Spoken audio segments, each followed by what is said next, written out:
Okay, so we're back on diet.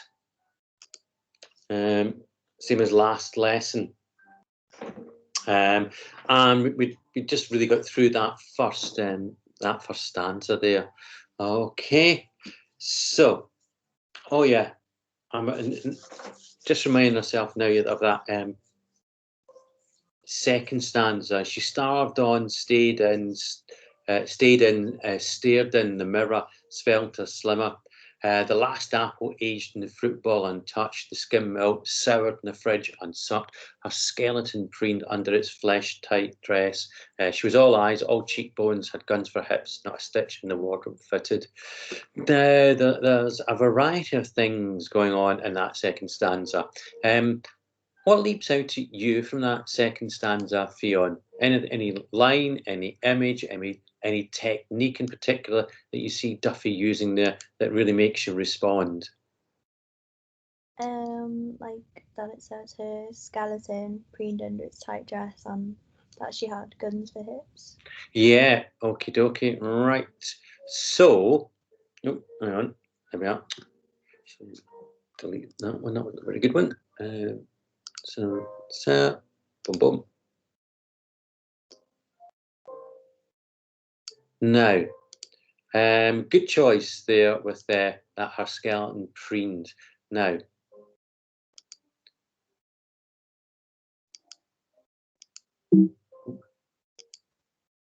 whoops, what's going on? Right, so, there we are. That's what I want.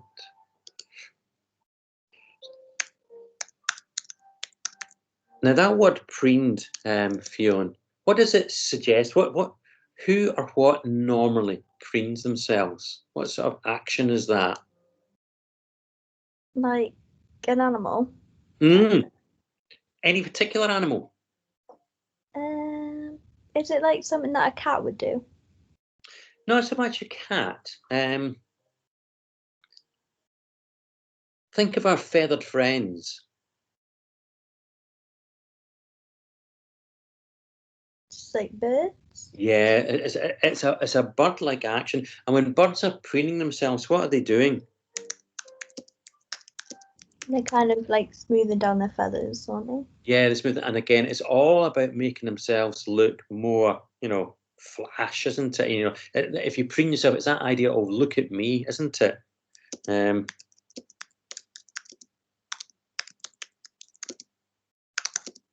And it's all about enhancing the look. It's about look at me, look how wonderful, how gorgeous I look.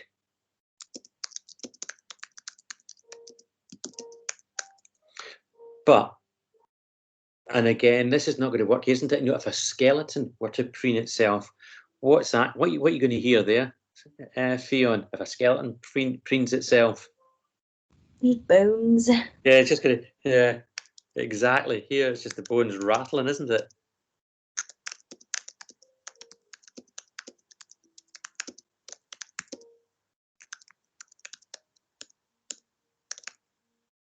Yeah, so it's just that idea of bones rattling away there, and it's not a sort of thing you would suggest that you do here, And again, it's that the idea of a skeleton doing it. It's at odds here, and so what we've got here is something that it just doesn't seem to make sense. Okay, good. Now, the other point that you raised there as well was that the guns for hips. That image of the guns for hips, does it make you think of anything else, Fionn?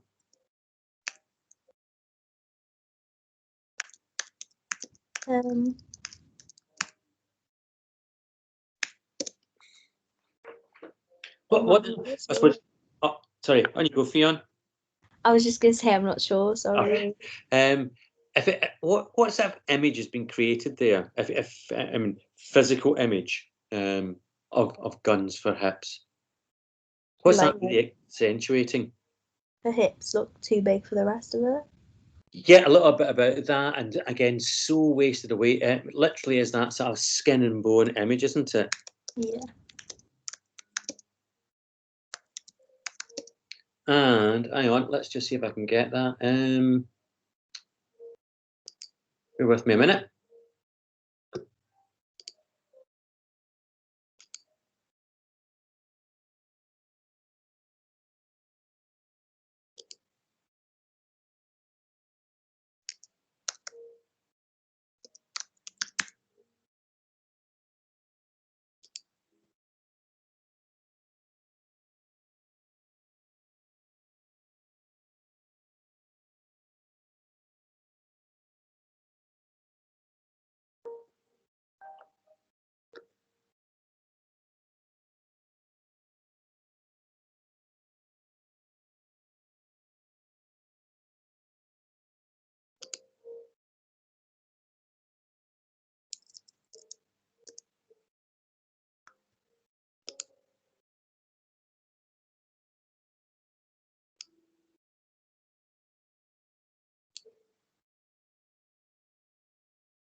Through the wonders of the Mac. Just about to, here we are, popped in. Hopefully you can see it now. Image of a hip. And then if we look, whoops, look at the hip bone. And again, if we look at this area here, yeah.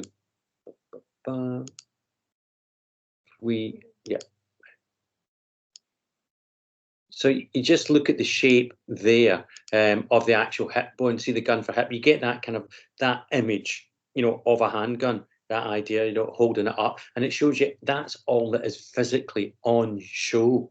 And it shows you how, almost like skeletal, the person that Duffy's writing about has come here, the persona in this poem.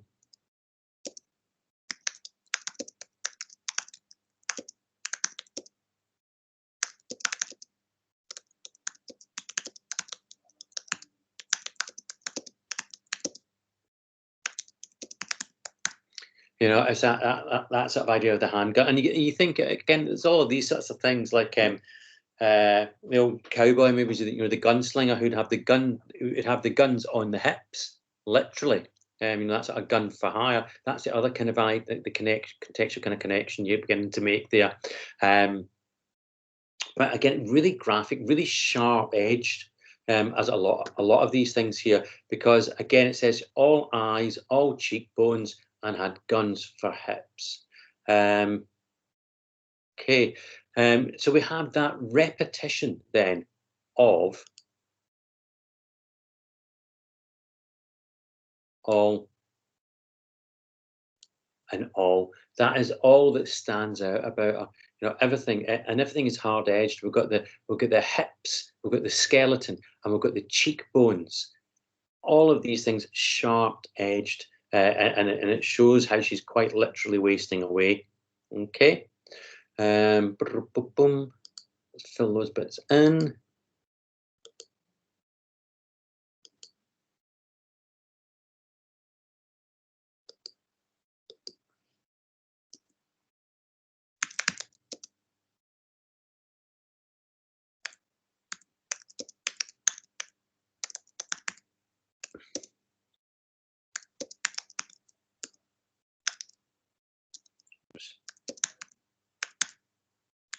So we're thinking of this, about being sort of sharp edged here. And of course, as you waste away, that idea as then any sort of flesh begins to waste away, is that the eyes are going to become sunken and hollow, reset in the head, which again gives us this idea of the kind of the skeleton, a walking, breathing skeleton here. So moving on, and the next verse begins. Oh, sorry. Before that, you got some nice sort of ideas coming up here at the top as well. Starved on, stayed in, and stayed in and stared in. That sort of idea of the sort of actions that she's doing. The use of the synonyms and the S sounding again with swelter and slimmer. All of these things being used to almost to show, how alluring this diet has been. It has kind of bewitched her again. It's ensnared her. All those sorts of ideas. Okay.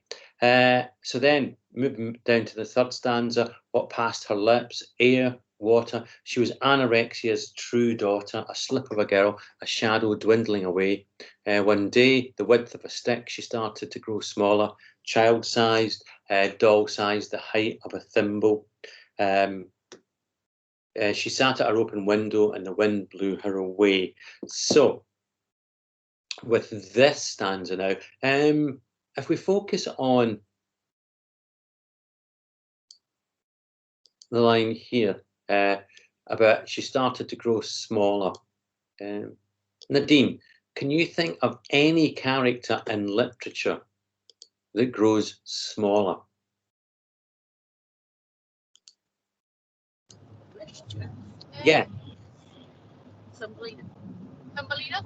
Oh, yeah, you could have Thumbelina. Yeah. Anything else? Can you think of a story that might involve a Mad Hatter? Some pills that say "eat me" and "drink me," and it allows the character to change size.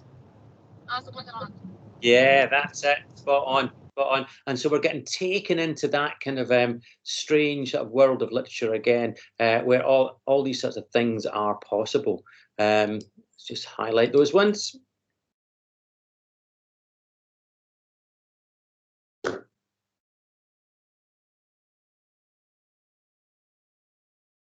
So, and as you quite rightly say, with that reference to thimbles and whatnot, we're thinking of Thumbelina. So we're getting those kind of literary allusions.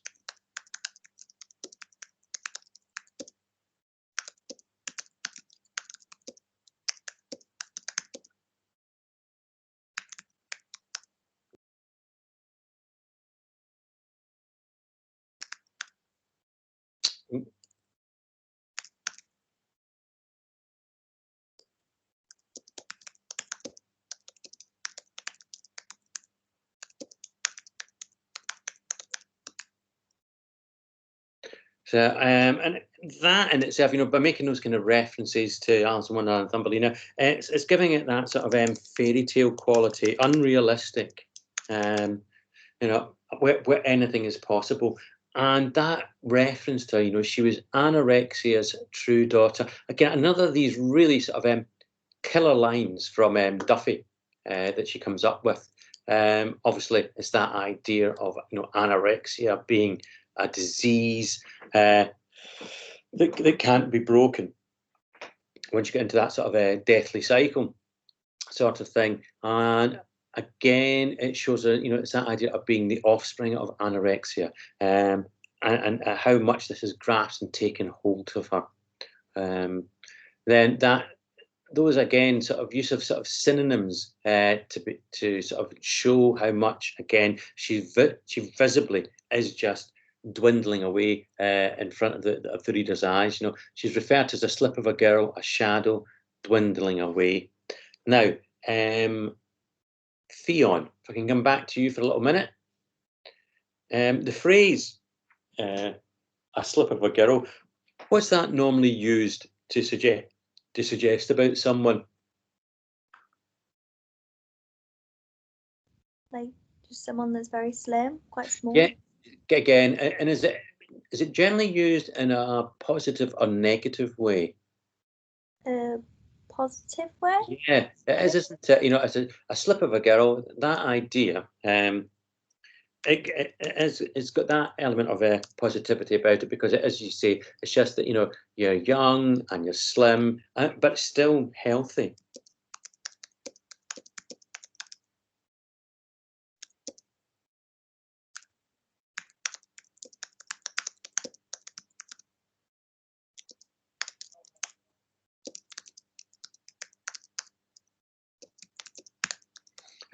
So it's that idea of being, young, healthy, slim. It's a positive idea, but then it moves on to being a shadow and dwindling away. What does dwindling away suggest to you, Fionn? If something dwindles, like kind of disappearing. Yeah, that's it. Good. Almost like just disappearing before your very eyes.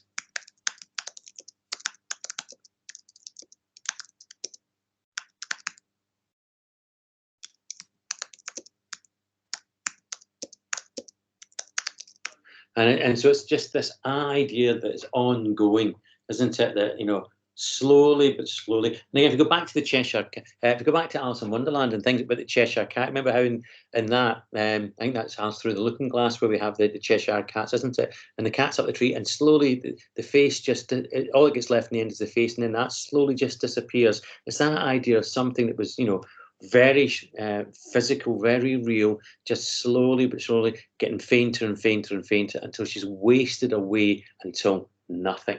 Yeah.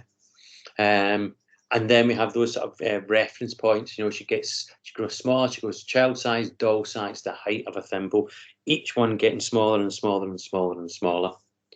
Okay.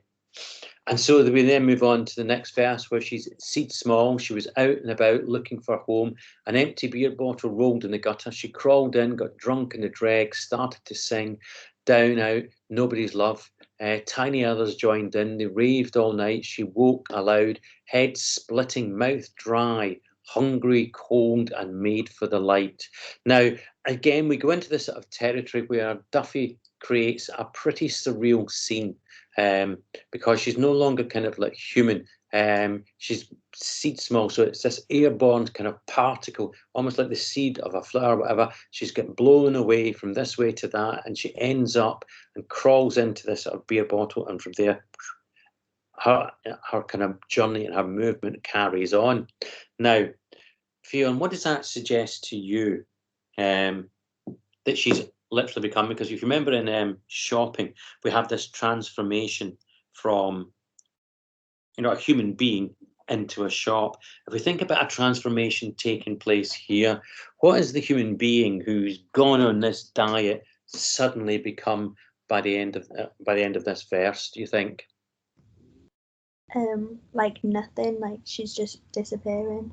Okay, right, so she's become nothing, okay? But then what do you think, what sort of form do you think she is when she creeps into this beer bottle? It says she crawled in, got drunk in the dregs, and there were tiny others joined in. What's that like then? What's she almost become?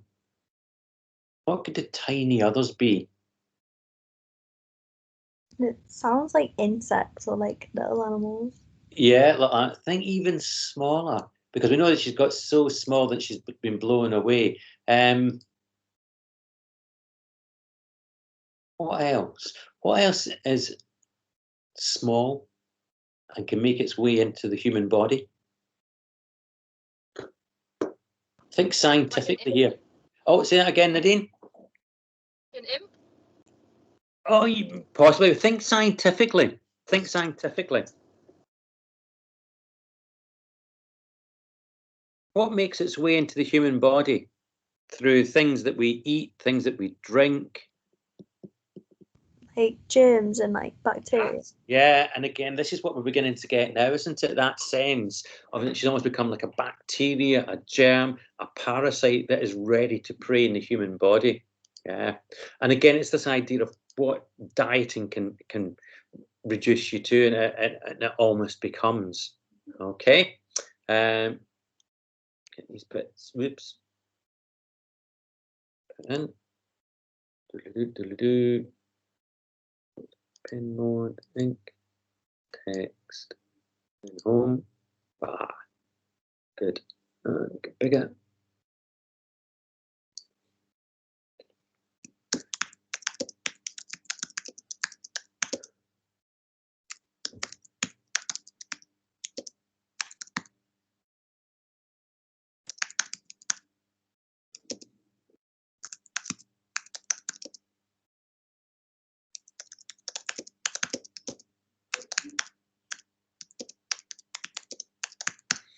And so, you know, what we're beginning to get a sense of Duffy beginning to then suggest about this issue of dieting and how she's seen it. She's seen it as something almost that parasitic that feeds off the human host, because that's what's done. It's this whole desire for that dieting that has eaten away at her from the inside until she becomes so small and become this nothing. And it's how she then becomes part of this cycle.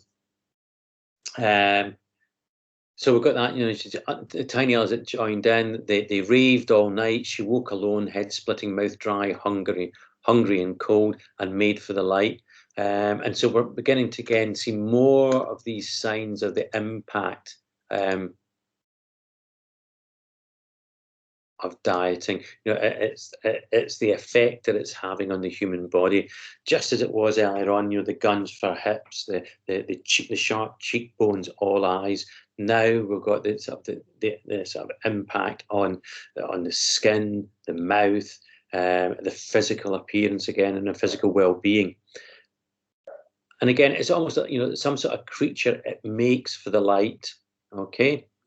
And then on to the second half of this poem. She found she could fly in the wind, could breathe if it rained underwater. That night she went to a hotel bar that she knew and floated into the barman's eyes. She slept for hours, left at dawn in a blink and a wink, drifted away on a breeze. Minute she could suit herself from here on in, go where she pleased. Oh, sorry, minute. She could suit herself from here on in, go where she pleased. Initial reactions to that verse, Nadine and Fiona. How do you react to that verse there? Any line, any image again that particularly leaps at you, and anything that you think that the technique that Duffy's using here, it makes any sort of impact upon you?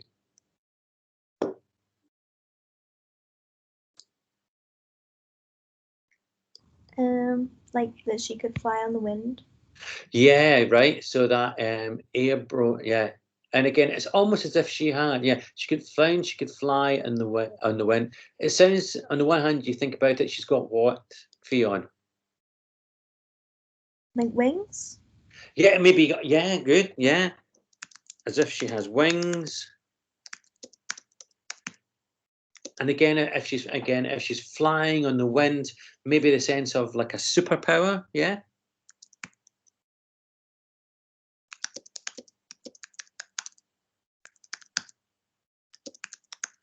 Something that just removes her from the human. And again, it's that idea she can go where she pleases.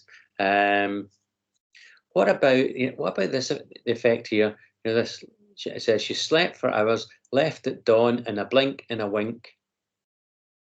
What about that? In a blink and a wink. What's going on there poetically? What have we got? Rhyming. It's rhyming, and again, it's happening midway within. We all normally expect within poetry that the rhyme to come at the end of the line, but here we've got it internal rhyming again. It's not of Duffy's sort of go-to techniques that she puts within her poetry very often. Okay.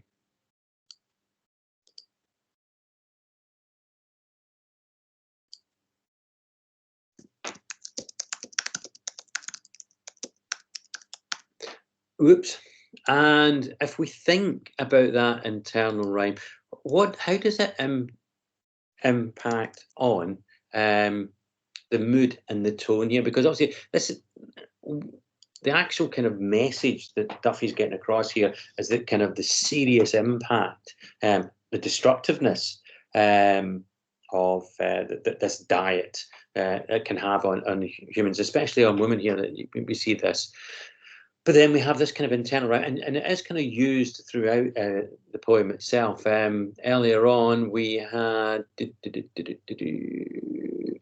had, in verse 1, we've got the shrinking, skipping breakfast, lunch, dinner, thinner. That works as internal rhyme there as well. And then we have, here, in a blink and a wink, that use of internal rhyme. What does it do to the mood and the tone of the poem, would you say? And feel free, either of you, to answer to that. How does it reflect mood, attitude? It lightens it up a little bit. It doesn't it just, yeah.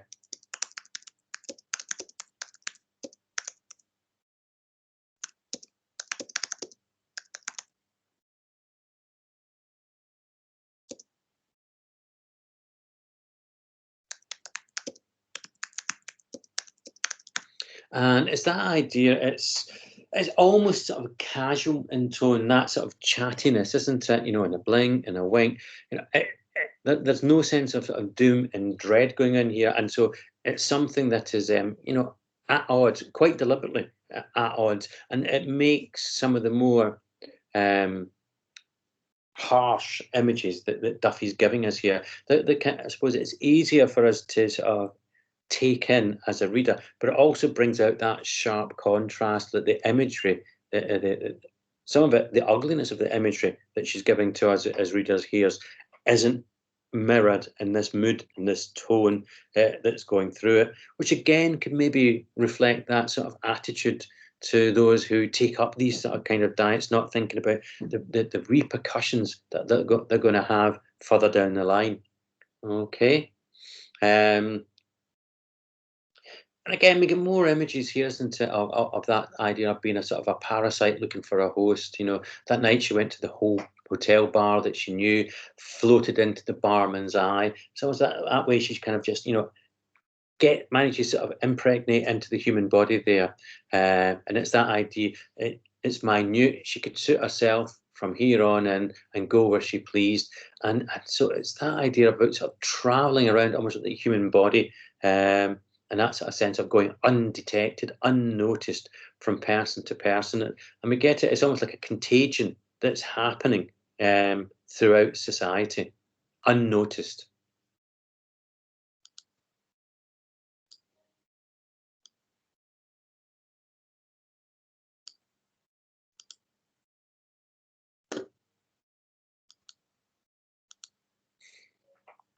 There we go. Okay.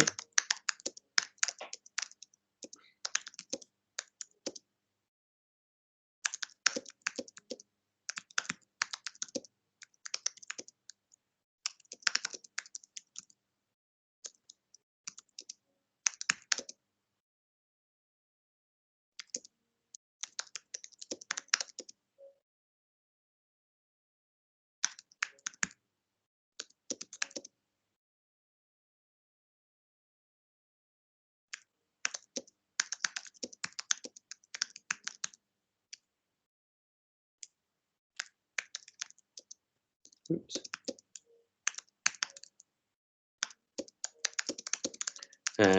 So, and again, if you think about it, you know, in a way that this poem, Diet, in a way, does kind of reflect the, you know, the kind of the pandemic world we're kind of living in here. It's this idea about being able to go wherever she pleases. You know, it's minute, undetected, unseen by the eye, and it's like some sort of disease that moves within human society out of control.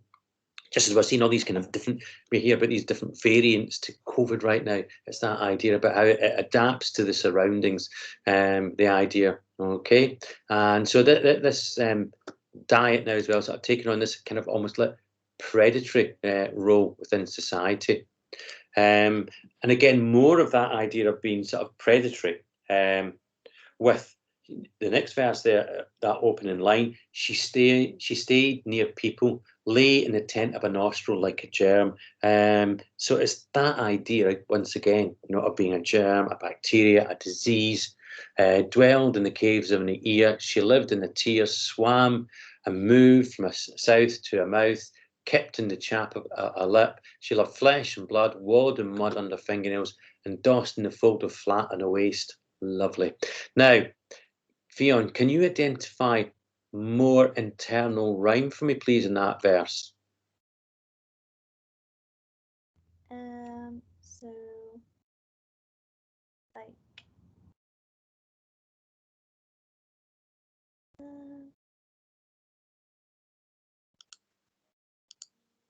ear and tear. Yeah, that's it. Yeah, we've got the so in line 3, we've got the caves of an ear. She lived in a tear. Okay, and then the line below that, Fionn, can you see the next one? Oh yeah, swam clear. You've got swam clear, yeah, swam clear, and again, which ties on with the ear and tear, and then also we have moved south to a mouth. So that repeated again use of the internal rhyme to good effect there. Okay. Oh, draw, set, main line.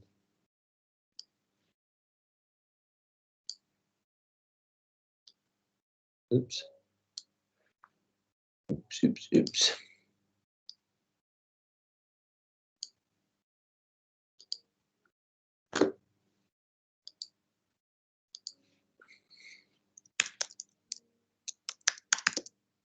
Oops. Yeah.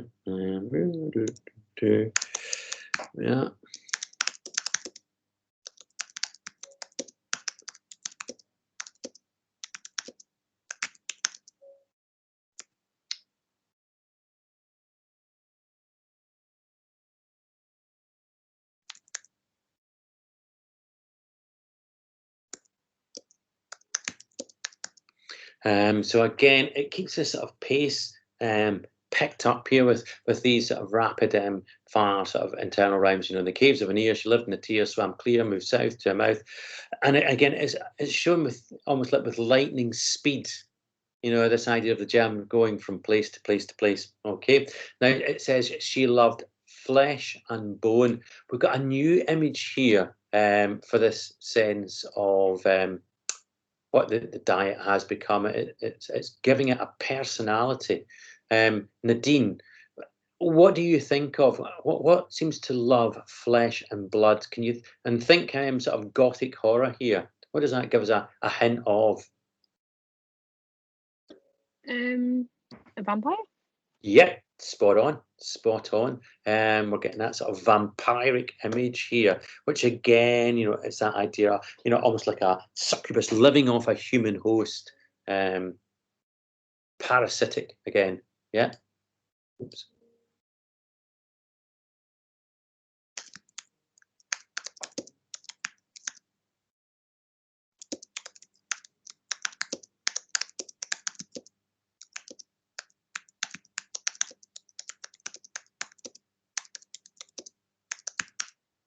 Okay. And again, you know, we have the loved flesh and blood and wallowed in mud under fingernails, and you got blood and wallowed, which again gives us that kind of feminine half rhyme, which is really effective. And again, it gives us this idea, doesn't it, of this just sort of being down, immersed in the human body and the fluids and whatnot of the human body. And again, it creates a pretty gruesome image, doesn't it? You know, with the mud under the fingernails, and then dossed and fold of fat on a waistline. This is not a very edifying or pretty picture of a human being. And so we're getting almost the two extremes here, aren't we? Sort of paradoxically, we're getting the diet, we're getting anorexia's daughter, which is feeding off the fat in the waist. So again, it's that sort of two extremes in it. And again, maybe the sort of idea, the point that Duffy's getting across here is these two extremes of, you know, being obese and, you know, maintaining the diet.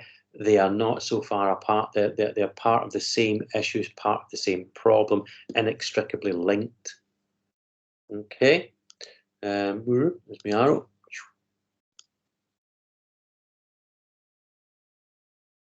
Yeah, so that.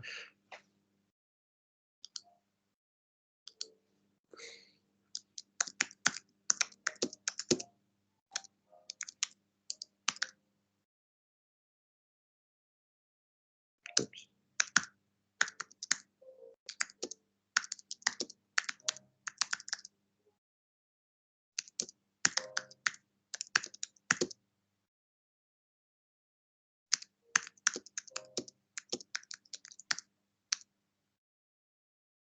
Oops.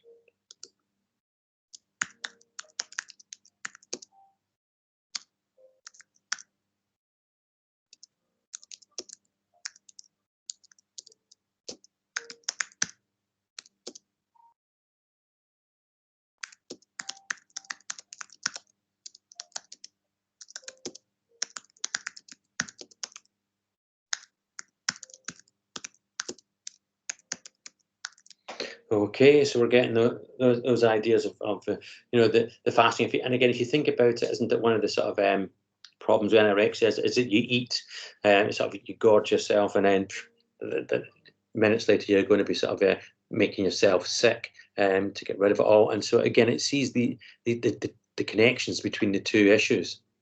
Okay.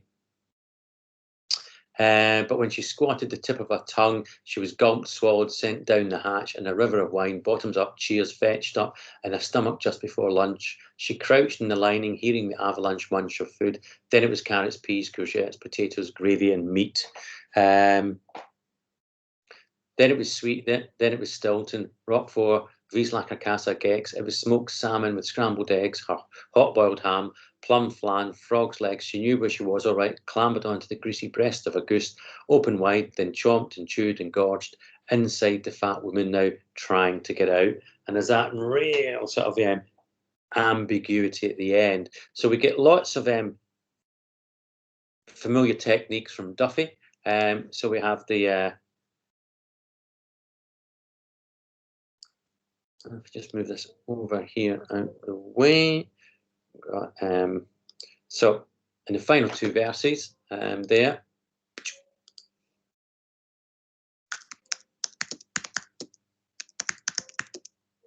oops.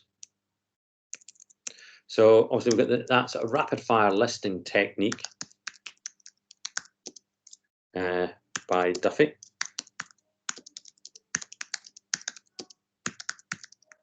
Now, what do we think? What does it suggest when we get? Especially we get, first of all, we get like drink, isn't it? She was down the hatch, rivers of wine, bottoms up, cheers fetched up, in stomach just before lunch, and then it carries on. We get the avalanche munch of food, which begins in the second last stanza there. It was carrots, peas, courgettes, potatoes, gravy, and meat. And then we go into the final verse. Then it was sweet. Then it was Stilton, Roquefort, Wieslacker, and it carries on. It carries on. It carries on. What is that listing of food after food after food after food suggests? Think about the nature of this poem. Think about the content of the poem, and think about what it's hinting at here. What is that overall effect of the listing, do you think? Fionn? Does it show how like she's spiraling out of control now? Like she That can't. that is it. Brilliant. That is it in a nutshell.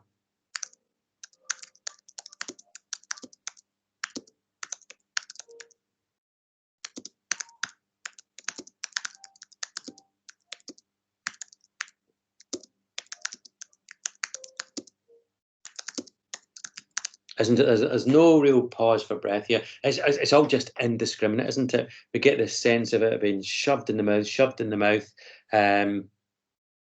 So, and again, it's that excess, and then we get that final line there, inside the fat woman now trying to get out.